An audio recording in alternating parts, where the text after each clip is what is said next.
इफिसियों अध्याय 1। पौलुस की ओर से, जो परमेश्वर की इच्छा से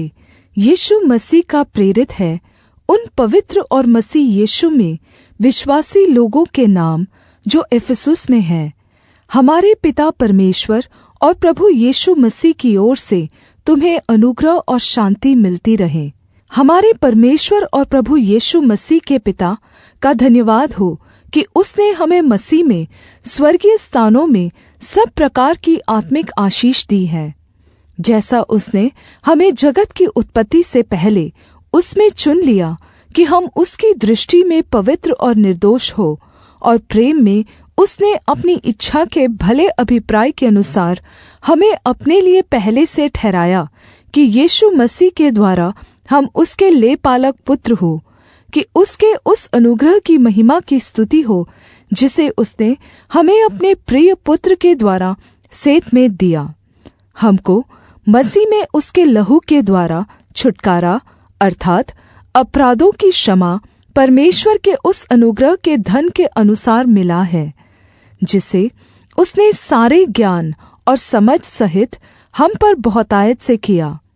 उसने अपनी इच्छा का भेद अपने भले अभिप्राय के अनुसार हमें बताया, जिसे उसने अपने आप में ठान लिया था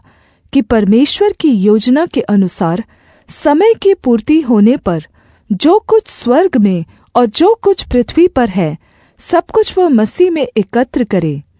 मसीह में हम भी उसी की मनसा से, जो अपनी इच्छा के मत के अनुसार सब कुछ करता है, पहले से ठहराए जाकर विरासत बने, कि हम जिन्होंने पहले से मसीह पर आशा रखी थी उसकी महिमा की स्तुति का कारण हो। और उसी में तुम पर भी, जब तुमने सत्य का वचन सुना जो तुम्हारे उद्धार का सुसमाचार है, और जिस पर तुमने विश्वास किया, प्रतिज्ञा किए हुए पवित्र आत्मा की छाप लगी।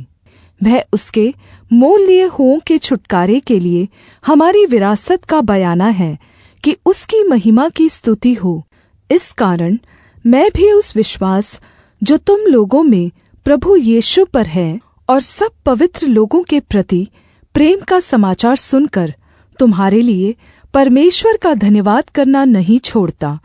और अपनी प्रार्थनाओं में तुम्हें स्मरण किया करता हूँ, कि हमारे प्रभु यीशु मसीह का परमेश्वर जो महिमा का पिता है, तुम्हें बुद्धि की आत्मा और अपने ज्ञान का प्रकाश दे, और तुम्हारे मन की आँखें ज्योतिर्मय हो,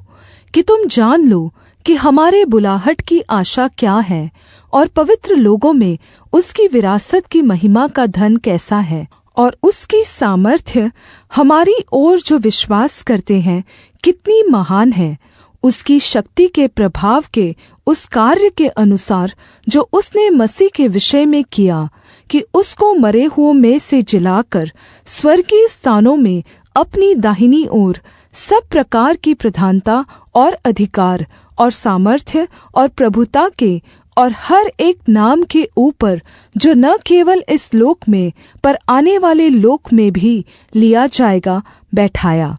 और सब कुछ उसके पाँव तले कर दिया, और उसे सब वस्तुओं पर शिरोमणि ठहराकर कलीसिया को दे दिया। यह उसकी देह है और उसी की परिपूर्णता है, जो सब में सब कुछ पूर्ण करता है।